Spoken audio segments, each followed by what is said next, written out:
오늘 우리 함께 은혜 나눌 말씀은 마가복음 11장입니다. 마가복음 11장 20절에서 25절 말씀입니다. 신약성경 74면 마가복음 11장 20절로 25절 제가 봉독해 드리겠습니다. 그들이 아침에 지나갈 때에 무화과 나무가 뿌리째 마른 것을 보고 베드로가 생각이 나서 여짜오되 랍비여 보소서 저주하신 무화과가 말랐나이다. 예수께서 그들에게 대답하여 이르시되 하나님을 믿으라. 내가 진실로 너희에게 이르노니 누구든지 이 산더러 들리어 바다에 던져지라 하며 그 말하는 것이 이루어질 줄 믿고 마음에 의심하지 아니하면 그대로 되리라. 그러므로 내가 너희에게 말하노니 무엇이든지 기도하고 구하는 것은 받은 줄로 믿으라. 그리하면 너희에게 그대로 되리라. 서서 기도할 때에 아무에게나 혐의가 있거든 용서하라. 그리하여야 하늘에 계신 너희 아버지께서도 너희 허물을 사하여 주시리라 하시니라. 아멘. 할렐루야. 주일 오전 예배 나오신 여러분들 주님 이름으로 환영하고 축복합니다. 자, 우리 옆에 분들과 한번 인사하시겠습니다. 참 잘 오셨습니다. 참 잘 오셨습니다. 만나서 반갑습니다. 저는 봉독해드린 마가복음 11장 20절로 25절 이하의 말씀을 통해서 기도와 용서 이와 같은 제목으로 말씀을 전하겠습니다. 성령께서 여러분 모두에게 큰 은혜 더해 주시기를 바랍니다. 여러분, 기도와 용서라는 단어는 교회를 다니고 우리 신앙생활을 조금만 하시는 분들도 많이 그 생활 가운데 익숙한 단어입니다. 기도라는 단어가 얼마나 우리 삶에 단어 자체가 익숙한지 우리가 인사할 때도 기도하겠습니다. 기도 부탁합니다. 기도를 상기시키는 그러한 대화들을 일상적으로 하고 있습니다. 용서도 마찬가지입니다. 교회의 사람들이 대화를 할 때 용서라는 말을 많이 합니다. 우리 주님이 용서하셨습니다. 나도 용서합니다. 나를 용서해 주시기를 바랍니다. 용서를 참 많이 말을 하고 사용을 합니다. 그러나 너무 습관적으로 많이 사용하다 보니까 기도나 용서가 그 의미가 무엇인지 얼마나 중요한 것인지 나에게 그것이 어떤 유익을 주는지 우리가 잊고 살아갈 때가 많습니다. 쉽게 말해서 그냥 입으로만 기도, 용서 이런 말을 사용한다는 것입니다. 여러분, 그리스도인에게 있어서 기도와 용서는 예수 그리스도께서 십자가를 통과하시면서 주신 놀라운 축복이자 선물인 줄로 믿습니다. 성도에게 이것보다 소중한 것이 없습니다. 그래서 성도들은 일상생활 가운데서 기도를 실천해야 하고 용서를 이루어 나가야 되는 것입니다. 기도와 용서는 다시 말하지만 선물입니다. 첫 번째로 오늘 기도에 관해서 본문은 아주 중요한 말씀을 하고 있습니다. 본문 24절에 그러므로 내가 너희에게 말하노니 무엇이든지 기도하고 구하는 것은 받은 줄로 믿으라. 그리하면 너희에게 그대로 되리라. 이렇게 말씀하는 것입니다. 여러분, 예수님이 일명 고난주간에 제자들과 함께 당나귀를 타고 사람들이 호산나 찬송하는 그 온 시민들이 모여서 반기고 환영하는 그 시간에 이 고난주간을 시작하기 위해서 예루살렘으로 들어오셨습니다. 첫째 날 그 성전을 정화했습니다. 그리고 시장하셔서 무화과 나무를 지나가시다가 뭐 하나 먹을 것이 있을까 해서 열매를 찾으러 갔더니만 아무것도 없는 것을 보고 이 무화과 나무를 저주하십니다. 이튿날 이제 제자들이 그 무화과 나무 옆을 다시 이제 지나가면서 보니까 무화과 나무가 그 뿌리채 바짝 말라 있는 것입니다. 그래서 제자들이 예수님에게 묻습니다. 주님, 어제 저주하신 무화과가 바짝 말라 있습니다. 이때 예수님이 이렇게 말씀하십니다. 너희들이 정말 내가 진실로 말하는데 이 산이 들려서 바다에 던져지라 하고 그것을 마음에 의심하지 않고 정말 믿는다면 그대로 될 것이다. 24절에 다시 그러므로 내가 너희에게 말하노니 무엇이든지 기도하고 구하는 것은 받은 줄로 믿으라.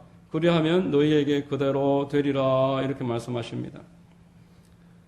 정말 믿음을 가진 사람이라면은 이 땅에 살면서 하늘의 역사를 이 땅으로 끌어들이는 기도를 경험하면서 살 것이다 라고 말씀하시는 겁니다.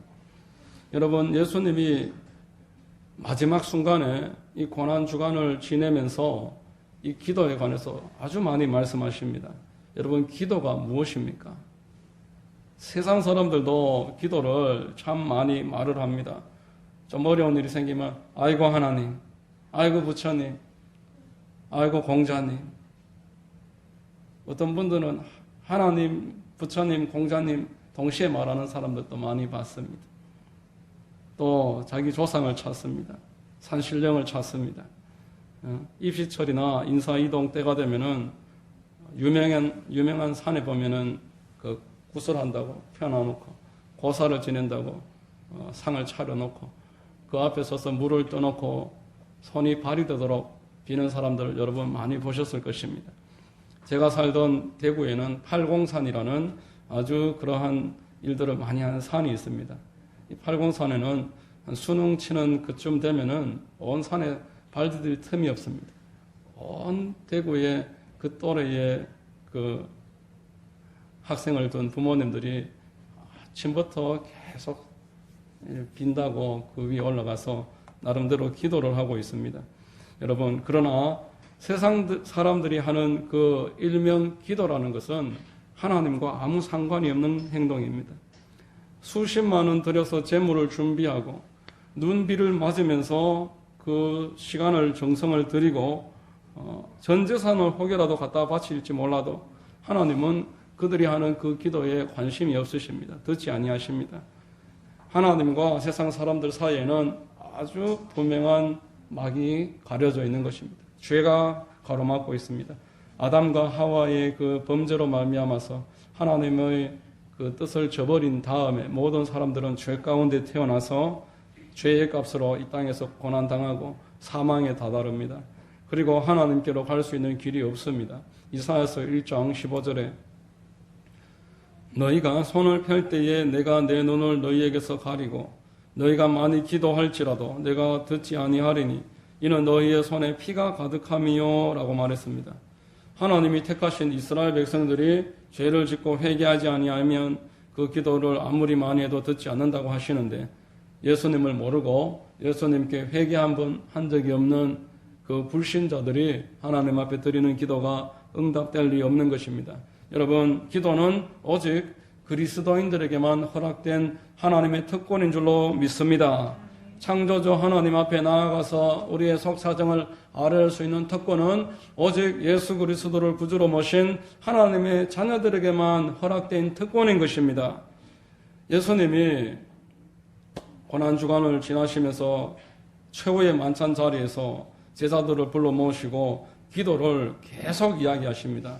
기도가 무엇인지를 너희들이 정확하게 알아야 한다. 요한복음 14장 12절 이하에 내가 진실로 진실로 너희에게 이르노니 나를 믿는 자는 내가 하는 일을 그도 할 것이요 또한 그보다 큰 일도 하리니 이는 내가 아버지께로 감이라. 너희가 내 이름으로 무엇을 구하든지 내가 행하리니 이는 아버지로 하여금 아들로 말미암아 영광을 받으시게 하려 함이라.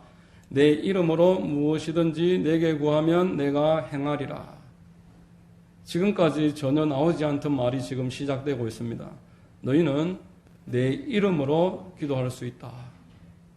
하나님이 하늘 보좌 우편에 예수님이 옆에서 기도하신다라고 성경을 말씀하시는데 예수님이 하늘 보좌 우편에서 우리의 제사장 역할을 하십니다. 우리의 선지자 역할을 하십니다. 우리의 왕되는 역할을 하십니다. 우리를 다스리시고 우리로 하여금 하나님의 말씀을 깨닫게 하시고 제사장의 역할이라 함은 우리가 드리는 기도를 받아서 하나님께 전달해 주시는 역할을 합니다. 내 이름으로 너희는 기도할 수 있다. 마태복음, 요한복음 15장의 만찬 석상에서 연결해서 계속 똑같은 말씀하십니다. 너희가 나를 택한 것이 아니요 내가 너희를 택하여 세웠나니 이는 너희로 가서 열매를 맺게 하고 또 너 열매가 항상 있게 하여 내 이름으로 아버지께 무엇을 구하든지 다 받게 하려 함이라. 이렇게 말씀했습니다. 동일한 말씀을 하는 것입니다. 너희는 내 이름으로 이제 기도하는 사람이 될 수 있다. 똑같은 자리에서 요한복음 16장 23절 이하에 그날에는 너희가 아무것도 내게 묻지 아니하리라. 내가 진실로 진실로 너희에게 이르노니 너희가 무엇이든지 아버지께 구하는 것을 내 이름으로 주시리라. 지금까지는 너희가 내 이름으로 아무것도 구하지 아니하였으나 구하라 그리하면 받으리니 너희 기쁨이 충만하리라. 이렇게 말씀합니다. 요한복음 13장에서부터 17장까지는 최후의 만찬, 최후의 가르침의 시간입니다. 여기에서 우리 주님께서 가장 강조하신 내용이 이것입니다. 내가 십자가를 자진해서 짊어질 것이고 죽고 나서 부활하여 하나님 보좌 우편으로 올라갈 것인데 거기에서 내 이름으로 성령을 보낼 것이다. 그리고 내 이름으로 너희는 나에게 기도할 수 있다. 이 두 가지가 내가 십자가를 통해서 너희에게 주는 선물이다 라고 약속하신 것입니다. 여러분, 예수님이 이 땅에서 십자가를 짊어지시고 이 두 가지를 우리에게 허락하셨습니다. 이제 너희들은 내 자녀가 된다. 내가 성령을 보내어 너희들은 나를 믿는 내 자녀가 된다. 그리고 너희들은 이제부터 내 이름을 통해서 하나님 앞에 기도할 수 있는 사람이 된다 라고 하시는 것입니다. 그래서 예수님이 대속제물 되시고 화목제물 되셨다. 성경은 알려주고 있는 것입니다. 우리가 하나님 앞에 용납되어지고 하나님과 계속 좋은 관계를 이루어갈 수 있는 하나님 앞에 제물되는 것입니다. 그러므로 예수 그리스도의 십자가와 부활을 믿지 않는 사람, 예수님이 지금도 하늘 보좌 우편에서 나를 위해서 중보하고 계시고 내가 올려드리는 기도를 예수님이 그 이름으로 받으셔서 하나님께 전달함을 믿지 않는 사람은 기도할 수 없는 것입니다. 아무리 많은 말을 하고 수많은 정성을 들이고 가진 재물을 갖다 바친다고 해서 기도가 되지 않는 것입니다. 여러분, 누구나 예수 그리스도의 이름으로 오직 우리 구주 예수님의 이름을 통해서 하나님 앞에 나아갈 수 있는 것입니다. 정말 내가 예수님의 일을 믿고 있는가? 의심하지 않고 내가 드리는 기도가 응답됨을 내가 정말 믿는가? 오늘 본문 24절은 그것을 말하고 있습니다. 무엇이든지 기도하고 구하는 것은 받은 줄로 믿으라. 의심하지 아니하면 그대로 되리라 라고 말했습니다. 지난주 주일 오전 예배 때 제가 설교 가운데서 풍랑치는 바다 위에 베드로가 예수님 나도 걷게 해주십시오. 예수님이 오라 이렇게 해서 걸었습니다. 주님을 보니까 믿음이 생깁니다. 그래서 걸었는데 풍랑을 보니까 믿음이 사라졌습니다. 그래서 의심하기 시작하니까 물속으로 가라앉아 버렸습니다. 너희 믿음이 어디 있느냐? 왜 의심하였느냐? 책망받았습니다. 변화산에서 예수님이 모세와 엘리야와 함께 그 별세할 것에 대해서 이야기를 하시고 베드로와 요한과 산에서 내려오셨습니다. 산 아래에 제자들이 귀신 들린 아이의 그 아버지와 아이 그리고 수많은 사람 사이에 둘러싸여서 그 아이를 고치지 못하고 쩔쩔매고 있었습니다. 그래서 그 아버지가 제자들을 보니까 실력이 없거든요. 그래서 예수님 앞에 와서 말합니다. 하실만 하시거든, 할 만한 능력이 있거든 내 아들 좀 살려주십시오. 이렇게 하니까 예수님이 마가복음 9장 23절에 예수께서 이르시되 할 수 있거든이 무슨 말이냐? 믿는 자에게는 능히 하지 못할 일이 없느니라 이렇게 말씀했습니다. 이 말을 듣고 혼비백산한 그 아이의 아버지가 예수님 앞에 무릎을 꿇고 다시 사정합니다. 곧 그 아이의 아버지가 소리질러 이르되 내가 믿나이다. 나의 믿음 없는 것을 도와주시옵소서. 이렇게 무릎을 꿇고 솔직하게 고백했습니다. 내가 믿는다고 하지만 사실 믿음 없습니다. 내가 믿음 없는 것 도와주시옵소서. 부활하신 예수님을 제자들이 만났는데 도마는 그 자리에 없었습니다. 그리고 도마는 나는 믿지 못하겠다라고 할 때 예수님이 도마에게 찾아오셔서 뭐라고 했습니까? 손을 내밀어서 내 이 못자국에 손을 넣어보고 옆구리에 손을 넣어보고 믿음 없는 자가 되지 말고 믿는 자가 되어라. 여러분, 기도는 강청하는 기도가 있는가 하면은 연단 때문에 지연되는 기도가 있고 우리가 쉽게 포기하고 마귀가 가로막는 그런 기도가 있지만 오늘 마가복음 11장에서 예수님이 마지막에 알려주시는 기도는 의심하지 않는 기도를 말하고 있습니다. 너희들이 정말 의심하지 않고 정말 믿느냐? 너희들이 정말 믿고 구하면 받게 된다. 의심하지 말고 기도하고 구한 것은 받은 줄로 믿어라. 우리 그리스도인의 마음에 예수님이 뿌리지 아니한 그 의심의 잡초가 자란다고 했습니다. 그 가라지가 계속 뿌리지도 않았는데 자란다라고 성경에서 말했습니다. 이 가라지는 우리가 믿는 체하면서 잠잠하게 내버려두면 되지 않고 뽑아내야 되는 것입니다. 주님 앞에 진실하게 매달려서 나의 믿음 없는 것을 도와주소서. 이 아이의 아버지는 긍휼히 여김을 받고 아이는 치료를 받았습니다. 여러분, 우리가 큰 응답을 받기 전에 하나님으로부터 평강이라는 선물을 받습니다. 전혀 의심이 없어지는 상태. 잔잔한 바다와 같이 내 마음이 이렇게 편안할 수가 있을까? 내가 그전에는 정말 불안하게 살아왔구나. 이렇게 고요하고 자유하고 편안하구나. 그런 은혜가 임하는 것입니다. 그 은혜를 받고 난 다음에 응답의 역사가 있습니다. 이제 2월 마지막 주 되면은 2박 3일간 우리 교단에서 중고등부 수련회가 있는데 함안군 입곡 군립공원 안에 옹달샘 기도원이라고 있습니다. 거기에서 2박 3일 동안 전액 무료로 중고등학생들이 수련회 할 수 있도록 우리 교단에서 진행을 합니다. 이제 우리 교회에서도 지금까지는 중고등부 수련회도 없었고 아주 어린 아이들부터 해서 중학생 다 같이 그렇게 주일 학교를 했는데 이제는 중고등부 모임도 좀 따로 하고 중고등부 수련회에 1명이든 2명이든 데리고 함께 올라가서 아이들이 은혜 받도록 하려고 그렇게 기도하고 있습니다. 여러분, 수련회는 아주 특별하게 은혜를 받을 수 있는 소중한 기회입니다. 제가 원래 장로교를 다니다가 2003년도 1월 달에 순복음 대구교회로 제가 직접 찾아갔습니다. 그래서 청년부 등록을 하고 바로 그 주에 중고등 청년부 수련회를 가는 겁니다. 바로 그때에, 그 주에.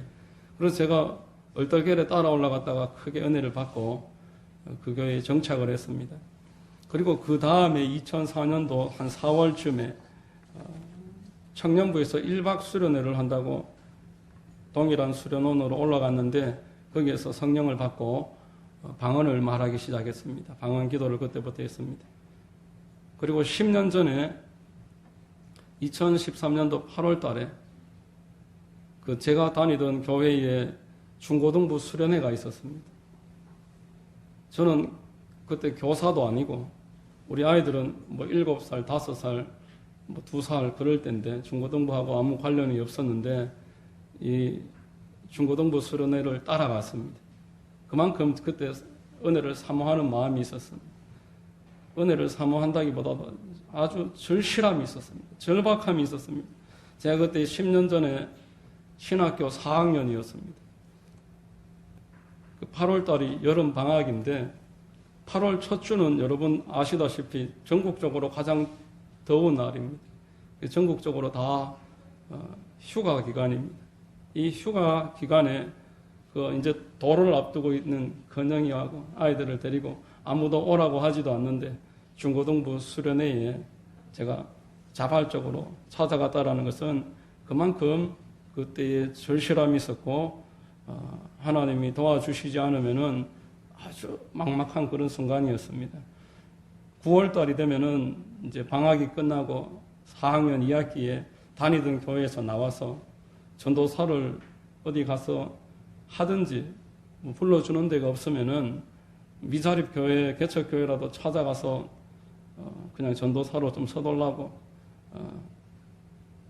그렇게 부탁을 해서 무급으로 전도사 일을 해야 될 그런 형편인데 아이들도 어리고 오죽 갑갑하고 답답하면은 중고등부 수련회를 따라갔겠습니다. 그때 얼마나 어려웠냐니까 그때 다니던 학교하고 집이 20km였는데 차비가 없어서 자전거 타고 다녔습니다. 여기에서 삼성병원 20km입니다. 자전거 타고 왕복을 했습니다. 그런 형편이었고 참 앞에 길이 막막하게 보이지 않았습니다. 그러나 하나님은 살아계신 분이심을 여러분 믿으시기를 바랍니다. 이 수련의 기간에 하나님이 우리를 긍휼히 여기시고 은혜를 주셨어요. 제가 처음으로 그때 환상을 봤습니다. 기도 시간에 기도를 하는데 눈을 떠도 감아도 십자가가 보이는 겁니다. 십자가에서 피가 한 방울이 똑 떨어지는데 그 핏방울이 나를 향해서 날아오는 것입니다. 그러더니만 제 가슴에 핏방울이 떨어졌어요. 이후로 제가 그날 얼마나 기쁘고 마음이 감사하고 평강이 넘치는지 이 세상에서 내가 가장 행복한 사람이라도 되는 것처럼 제 마음이 꼭 그랬습니다. 여러분 간혹 간증 들어보실 때에 지나가던 나뭇잎이 나한테 손 흔드는 것 같다. 꽃들이 나에게 말하는 것 같고 인사하는 것 같다. 그렇게 간증하시는 것 들어보신 적이 있을 겁니다. 꼭 그런 기분이었습니다. 이 수련회가 끝나고 교회에 이제 갔더니만 목사님이 저를 부르십니다. 부르시더니만 경남 창원의 순복음교회의 전도사를 찾고 있는데 갈 마음이 있느냐 물으셔요. 그래서 제가 사례비를 얼마를 주시는지 사택이 있는지 가서 뭘 하는지 한마디도 묻지 않고 그 자리에서 감사합니다. 아멘 이랬습니다. 그리고 바로 연락을 해서 8월 둘째 주에 그 교회에 찾아갔습니다. 목사님도 다른 거 묻지 아니하시고 다음 주부터 오라는 겁니다. 갔더니만 원룸 6평짜리가 4개가 있는데 제가 먼저 갔더니만 우리 식구가 5명이라고 하니까 원룸 2개를 합치는 공사를 하시는 거예요. 3,500만 원 들여서 벽을 다 허물고 화장실 하나를 없애고 거실과 투룸을 만들어 주시는 겁니다. 그래도 제가 이사를 안 하고 있었는 것은 이사 비용이 없었습니다. 목사님이 또 부르시더니만 괜히 전도사 이사한다고 포장하고 이삿짐 나르고 한다고 몸살 앓지 말고 포장 이사하라면서 100만 원을 주시는 겁니다.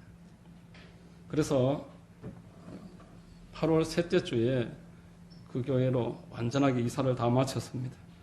그 교회에서 전도사로 일하면서 서울의 대학원을 2년 동안 다니고 목사고시도 다 마칠 수 있었고 여기까지 올 수 있었습니다. 제가 그때 2013년도 8월 달에 수련원에 찾아가서 기도 응답을 받고 그래 받은 그 은혜가 저로서는 산이 옮겨지는 은혜였습니다. 제 앞에 큰 산이 놓여 있었는데 도무지 이것을 옮길 수도 없고 내 힘으로는 넘을 수도 없고 해결할 수 없는 산과 같은 문제가 있었는데 하나님이 그날 은혜를 주시니까 이 산이 없어져 버렸습니다. 산이 옮겨져 버렸습니다. 여러분, 기도는 선택 과목이 아니라 성도에게 있어서 필수입니다. 우리가 날마다 식사를 하듯이 매일매일 잠을 자듯이 기도는 매일 우리 생활 가운데 일과로서 생활의 한 부분으로서 날마다 해야 되는 것입니다. 예수님이 십자가에서 죽으시고 부활하시고 하늘 보좌 우편에서 우리를 위해서 기도하시면서 이제 너희에게 내가 준 선물이 있는데 하나님께로 갈 수 있는 길을 열었고 이 땅에서 살아있는 동안은 내 이름으로 기도할 수 있다. 이것이 하나님이 우리에게 주신 가장 큰 선물이다. 오늘 본문은 말씀하고 있는 것입니다. 마지막 만찬의 자리에서 예수께서 제자들과 그 요한복음 13장에서 17장까지 계속 반복해서 말하는 내용은 내 이름으로 기도하라. 내 이름으로 기도하면은 모든 일을 할 수 있고 내가 이 땅에서 살아있을 때에 했던 것과 동일한 일을 너희들도 하면서 살아갈 수가 있는 것이다. 말씀하고 있습니다. 여러분, 만약에 그 그리스도인들을 장난하듯이 산 옮기고 그렇게 될 것 같으면은 이 세상이 어떻게 되겠습니까? 우리가 밤낮으로 하나님 앞에 무릎 꿇고 부르짖고 간구할 수 있을 만한 그런 기도의 제목들, 그런 제목들이 응답이 되는 것입니다. 하나님은 우리가 기도로서 예수 그리스도의 이름을 사용함으로 우리 앞에 놓여진 산과 같은 문제들, 그것이 없어지리라고는 내 마음에도 믿어지지 않지만 하나님을 믿으면서 간절하게 기도하면은 하나님이 그 마음에 믿음을 부어주시는 것입니다. 믿음 없는 것을 도와주소서. 꼭 그 말인 줄로 믿으시기를 바랍니다. 여러분, 내가 진실로 너희에게 이르노니 누구든지 이 산들어 들려 바다에 던져지라 하며 그 말하는 것이 이루어질 줄로 믿고 마음에 의심하지 아니하면 그대로 되리라, 이렇게 말씀을 하셨습니다. 여러분들이 정말 하나님이 산을 옮겨주실 것들을 기대한다라면 기도하시기를 바랍니다. 기도함으로 하나님의 은혜를 구하고 내 마음에 믿음을 주십시오. 믿음 없는 것을 도와주십시오. 하나님 앞에 눈물로 무릎 꿇고 간절함으로 기도하면 은혜를 베풀어 주셔서 의심이 사라집니다. 평강이 시작됩니다. 앞에 있는 산들이 없어지기 시작하는 것입니다. 두 번째로 용서입니다. 기도가 응답되려면 첫 번째는 의심이 없어야 되고 두 번째는 용서가 있어야 되는 것입니다. 그래서 오늘 이 본문에 25절이 붙어 있습니다. 20절에서 24절까지는 기도를 말하고 있고 25절은 갑자기 뜬금없는 용서의 이야기가 나옵니다. 25절에 서서 기도할 때에 아무에게나 혐의가 있거든 용서하라. 그리하여야 하늘에 계신 너희 아버지께서도 너희 허물을 사하여 주시리라, 이렇게 말씀했습니다. 여러분, 성경은 용서에 관해서 얼마나 강조하고 있는지 모릅니다. 여러분, 용서하지 않는 사람은 하나님 앞에 나아갈 수 없습니다. 하나님 앞에 용서받지 못한다고 말합니다. 하나님 앞에 용서받지 못하는 사람이 기도를 어떻게 할 것이며 응답은 어떻게 받겠습니까? 그래서 24절과 25절이 붙어 있는 것입니다. 용서해야 합니다. 용서하지 않는 사람은 은혜를 모르는 것입니다. 내가 얼마나 큰 은혜를 받았는지 모르기 때문에 다른 사람을 용서할 수 없습니다. 마태복음 18장 23절 이하에 10,000달란트 탕감받은 사람이 나옵니다. 그리고 100데나리온 빚을 받을 게 있는 사람이 나옵니다. 두 사람이 같은 사람입니다. 주인에게 10,000달란트 때문에 끌려갔습니다. 전 재산 다 빼앗고 가족까지도 다 노예가 될 처지에 살려달라고, 한 번만 용서해달라고 울면서 간청했더니만 그 빚을 탕감받았습니다. 그리고는 이제 나와서 기분이 좋았는데 희희낙낙 길을 가다가 100데나리온 빚진 사람이 지나가길래 붙잡았습니다. 왜 돈을 갚지 않느냐? 한 번만 봐주시오. 나중에 갚겠나이다. 안 된다. 갚을 때까지 감옥에 집어넣어버립니다. 아니, 일을 해야 갚지. 감옥에 넣었는데 어떻게 갚습니까? 그래도 소용이 없습니다. 그 사실을 주인이 알게 됐습니다. 여러분, 10,000달란트와 100데나리온의 차이는 예를 들어서 100억 원을 탕감받고 10만 원 빚진 사람을 붙잡아서 감옥에 집어넣은 그런 것과 똑같은 일입니다. 주인 입장에서 얼마나 기가 막힐 노릇이겠습니까? 주인이 그를 붙잡아 놓고 호통을 치십니다. 마태복음 18장 32절 그 이하에 이에 주인이 그를 불러다가 말하되 악한 종아, 네가 빌기에 내가 내 빚을 전부 탕감하여 주었거늘 내가 너를 불쌍히 여긴 것 같이 너도 내 동료를 불쌍히 여김이 마땅하지 아니하냐 하고 주인이 노하여 그 빚을 다 갚도록 그를 옥조글들에게 넘기니라. 너희가 각각 마음으로부터 형제를 용서하지 아니하면 나의 하늘 아버지께서도 너희에게 이와 같이 하시리라, 이렇게 말씀했습니다. 여러분, 하나님께서 성도에게 용서를 요구하시는 까닭은 하나님이 더 큰 은혜로 용서를 하셨기 때문에 그렇습니다. 우리 주 예수 그리스도께서 우리의 모든 것들을 다 용서하셨습니다. 예수님은 저와 여러분 때문에 십자가에 못 박히신 것입니다. 곧 저와 여러분이 예수님을 십자가에 못 박으신 겁니다. 누가복음 23장 33절 그 이하에 해골이라 하는 곳에 이르러 거기서 예수를 십자가에 못 박고 두 행악자도 그렇게 하니 하나는 우편에 하나는 좌편에 있더라. 이에 예수께서 이르시되 아버지 저들을 사하여 주옵소서. 자기들이 하는 것을 알지 못함이니이다. 이렇게 기도합니다. 우리가 예수님을 십자가에 못 박고 매달고 그 아래서 조롱하고 한번 내려와 보라, 그렇게 희롱을 할 때에 예수님은 아버지 저들을 사하여 주옵소서. 전애들이 뭘 하는지 스스로 알지 못하고 저러고 있습니다. 이 용서의 기도를 옆에 우편에 있던 강도가 듣고는 깨닫습니다. 그리고 그 아래에서 백부장이 그 기도의 소리를 듣고는 이분이 정말 하나님이시구나. 그래서 강도는 당신이 그 나라에 임하실 때 나를 기억하소서. 백부장도 참으로 의인이시구나. 그렇게 깨닫습니다. 이를 깨달았던 초대교회의 교인들은 이를 실천했습니다. 자기들을 화형시키고 돌로 쳐서 죽이는 로마 군병들과 그 관원들을 용서했습니다. 스데반 집사님이 사도행전 7장 59절 이하에 그 돌을 맞고 순교하는 장면에서 용서를 하는 내용입니다. 그들이 돌로 스데반을 치니 스데반이 부르짖어 이르되 주 예수여 내 영혼을 받으시옵소서 하고 무릎을 꿇고 크게 불러 이르되 주여 이 죄를 그들에게 돌리지 마옵소서 이 말을 하고 자니라 이렇게 말씀했습니다. 여러분 스데반은 예수 그리스도의 십자가에서 그 용서를 본받은 것입니다. 용서받은 것을 깨달은 사람이 용서할 수 있는 것입니다. 용서받은 것을 깨달은 사람이 믿는 사람이므로 그 사람이 자기도 기도의 응답과 용서를 날마다 체험할 수 있습니다. 여러분 구약 성경에 요셉도 용서하면 빼놓을 수 없습니다. 여러분 요셉이 형들이 노예로 팔아버립니다. 10수년간 노예로 살고 감옥에서 지냈고 또 보디발의 집에 있었던 그 보디발의 아내 그 모함으로 감옥에 집은 그 여자 그 어찌했겠습니까? 그러나 복수하지 않았습니다.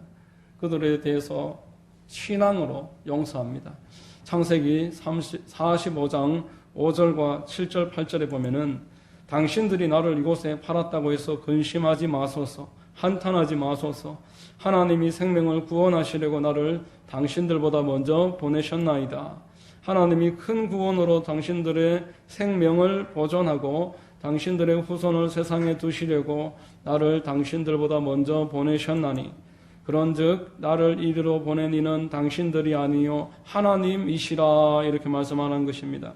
여러분 자신에게 그토록 모질게하고 고통과 억울함을 주었던 사람들을 향해서 용서할 수 있었던 힘은 신앙이 있었습니다. 이 모든 일들이 하나님의 섭리 가운데 이루어진다는 것을 요셉은 마음으로 수용했고 받아들였던 것입니다. 이것을 믿는 사람들이 하나님을 믿는 사람들이 용서하면서 살아갈 수 있는 것입니다. 여러분 용서는 이 땅 가운데서 내가 하나님을 드러낼 수 있는 길입니다. 또 나도 계속 용서받을 수 있는 협경입니다. 그리고 오늘 본문에서 말씀하시듯이 용서하는 사람이 기도의 응답을 받습니다. 크게 용서한 사람은 큰 응답을 얻게 될 줄로 믿습니다. 예수 그리스도께서 크게 용서하시고 크게 영광 받으셨습니다. 저 여러분들이 오늘 말씀을 정말 마음으로 새기고 예수님이 십자가에서 못 박히시고 죽으시고 부활하셔서 나에게 준 선물이 기도이며 용서이다. 천국 가는 것이 가장 큰 선물이지만 이 땅에 살아있을 동안에는 십자가로 말미암아서 기도하면서 살 수 있고 죄를 용서받은 의인으로서 하나님 앞에 기도함으로 가난과 질병과 삶의 여러 가지 큰 산에 대한 문제들, 그 큰 어려움들이 사라지는 역사들이 있게 될 것이고 용서를 통해서 점점 더 풍성하게 될 것이고 기도와 용서를 통해서 우리는 많은 열매를 누리게 될 것입니다. 생활의 복을 누릴 것이고 영혼 구원의 역사가 우리를 통해서 일어나게 될 줄로 믿습니다. 여러분 모두에게 오늘 말씀이 마음에 새겨지시기를 바랍니다. 예수님이 십자가에서 이루신 일이 이제 내가 기도할 수 있게 해주신 것이고 내가 그것을 깨닫는다면 용서 못할 일이 없습니다. 그것만 생각해도 용서할 것인데 용서하지 않으면 기도 응답이 없다고 하셨으니 어찌 용서하지 않을 수 있겠습니까? 여러분 마음에 원한을 품고 계시면은 기도가 응답이 될 수가 없고 그 상대방에는 아무런 해도 되지 않고 나만 계속 고통받는 것입니다. 그러므로 나를 위해서 기도하십시오. 용서하십시오. 내가 살기 위해서 풀어버리십시오. 그렇게 할 때 여러분이 살고 기도에 큰 발전이 있을 줄로 믿습니다. 이런 은혜가 있으시기를 예수님의 이름으로 축원드립니다. 기도하겠습니다. 하나님 감사합니다. 오늘 말씀을 통해서 기도는 하나님의 선물이고 용서 또한 내가 살 길임을 알게 하시니 감사합니다. 지금까지 기도나 용서를 등한히 하고 이 일을 중요한 줄로 모르고 선택사항으로 생각하고 살았던 모든 나의 무지함과 우리의 연약함을 용서하여 주시고 오늘 이후로는 우리의 일상이 되게 하시고 기도와 용서가 우리의 삶이 되게 하셔서 하나님으로부터 놀라운 은혜를 누리고 이 땅 가운데 우리 앞에 놓여있는 큰 산과 같은 문제들이 평평하게 되고 골짜기는 메꿔지는 은혜가 있도록 역사하여 주시옵소서. 하나님 함께하여 주실 줄로 믿고 감사합니다. 예수 그리스도의 이름 받들어 기도드리옵나이다. 아멘.